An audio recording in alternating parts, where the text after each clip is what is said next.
সন্ধেবেলা ঘুম থেকে ওঠার পর শুরু হলো আমার আজকের সন্ধ্যের রুটিন। ঘুম ভেঙে সোজা বাথরুমে গিয়ে হাত মুখ ধুয়ে ফ্রেশ হয়ে নিলাম। ঘর থেকে বেরিয়ে প্রথমে বারান্দার লাইটটা অন করে নিলাম, তারপর ঘরে এসে অন করলাম ঘরের লাইটটা। ঘুম থেকে উঠলে বিছানাটা তো একটু এলোমেলো থাকেই, তাই দেরি না করে প্রথমেই বিছানাটা সুন্দর করে গুছিয়ে নিলাম। ঘরটা গোছানো হয়ে গেলে সোজা নিচে চলে যাব, কারণ নিচে টুকটাক কিছু কাজ বাকি আছে। এবার সোজা চলে যাওয়ার পালা রান্নাঘরে, কারণ আজকের মেনুতে ছিল গরম গরম নান রুটি। নান রুটির জন্য ময়দা মেখে নিলাম। টক দই, ইস্ট, নুন, একটু চিনি, সাদা তেল আর হালকা উষ্ণ গরম জল দিয়ে বেশ নরম করে ময়দাটা মেখে ঢাকা দিয়ে রেখে দিলাম।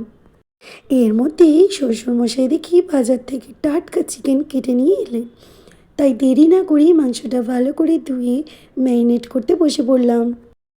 টক দই, আদা রসুন বাটা, হলুদ, সামান্য তেল আর নুন দিয়ে ভালো করে মেখে রেখে দিলাম, যাতে মশলাগুলো চিকেনের মধ্যে একদম সুন্দরভাবে ঢুকে যায়। রান্নাঘরের কাজ তো শেষ, এবার নিজের দিকে একটু নজর দেওয়ার পালা। চটপট গাটা ধুয়ে নিলাম, চুল আঁচড়ে সিঁদুর পরে একদম তৈরি হয়ে নিলাম। এরপর চলে গেলাম সোজা ঠাকুর ঘরে।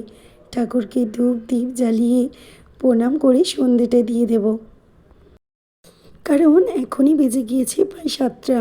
ঠাকুর ঘরে কাজ শেষ করে এবার আজকে পড়াতে বসতে হবে। যে প্রদীপের স্নিগ্ধ আলো আর ধূপের সুবাসে সন্ধেবেলা বাড়িটা যেন এক অমর শান্তিতে ভরে ওঠে। দিনের সমস্ত ব্যস্ততা আর কোলাহল সরিয়ে রেখে এই বিশেষ মুহূর্তটি মনকে গভীরভাবে জড়িয়ে দেয়। তুলসীতলা, ঠাকুর ঘরে কাঁসঘণ্টা শব্দে চারপাশের বাতাসে ছড়িয়ে পড়ে পবিত্রতার বার্তা। এই আলো আঁধারির মেলবন্ধন আমাদের মনে করায় যে অন্ধকারের পরেই আলোর প্রকাশ ঘটায়। সন্ধ্যার এই আলোটুকুই আমাদের জীবনে নতুন আশা।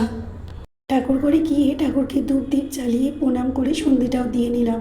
তারপর পুরো ঘরে আর বারান্দায় ধুনো লাগিয়ে নিলাম। জানেন তো, সন্ধ্যা ঘরের কোণে ধুনোর এই ধোঁয়া আর সুবাস যেন সংসারের সব ক্লান্তি আর নেগেটিভ নিমেষেই দূর করে দেয়।